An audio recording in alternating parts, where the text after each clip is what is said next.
strongly supportive of his candidacy. But there was a kind of tipping point there at a time when Barack Obama has studiously avoided making race a centerpiece of his campaign at all. The term is thrown around about it being a post-racial political candidate. Is that something that's been gratifying to you? Well, certainly we as a society have to find constructive ways to move away from race. Race and racism is still very real in our nation. We know that because as soon as Senator Obama announced that he was running, because of threats, he had to get a Secret Service detail. So, but you don't focus on what is not. You focus on what can become. And I think that's what he's doing. And number one, running for President of the United States, he has to represent all the people. And I think he's going to do an incredible job. You know, Senator Clinton and her supporters have made the point in the course of this convention that there may be cracks now in the glass ceiling given all of the support that she had in the course of the primaries, but it wasn't enough for her to achieve the nomination. What level of fear do you have that for all of Barack Obama's success, the country, the electorate, is not prepared to put an African-American in the White House? Well, you know, that is always something we have to consider, but I do believe that first of all, Senator Obama has galvanized and mobilized young people like no one else ever in the history of our nation.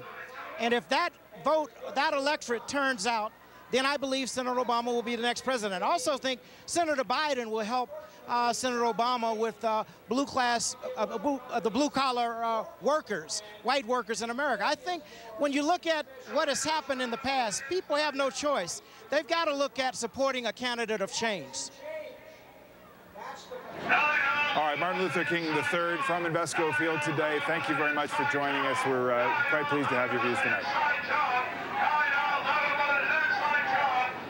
And still with me here at our location is Rachel Maddow. It's interesting that he brought up the point about Joe Biden. Can he help him with some of the working class voters that have eluded him in the primaries?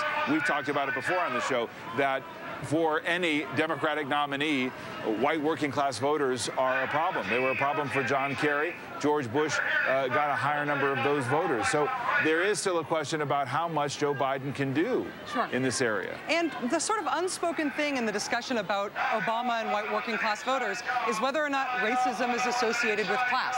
And I think that whether or not people who are of a lower socioeconomic class are more likely to be motivated by racial prejudice. I don't think there's much evidence of that, but I think that it is sort of the caricatured way we think about racism in this country.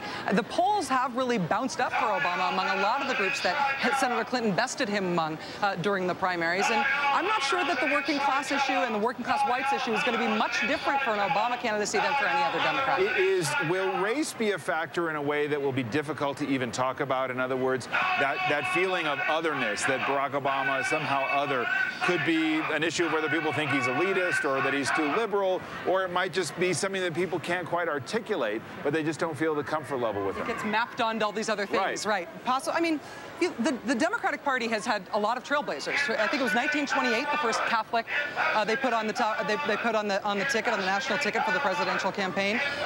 It was Geraldine Ferraro, the first woman, the first Jew with Joe Lieberman, and now the first African American. The Democratic Party has consistently put forward people who they didn't know the American people were going to be comfortable with or not. All of those other pioneers lost.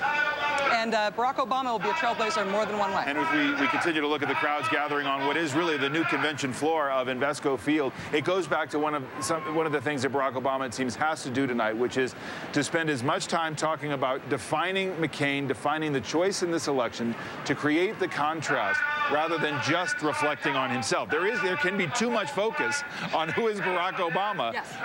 And a little bit too much of the cult of personality.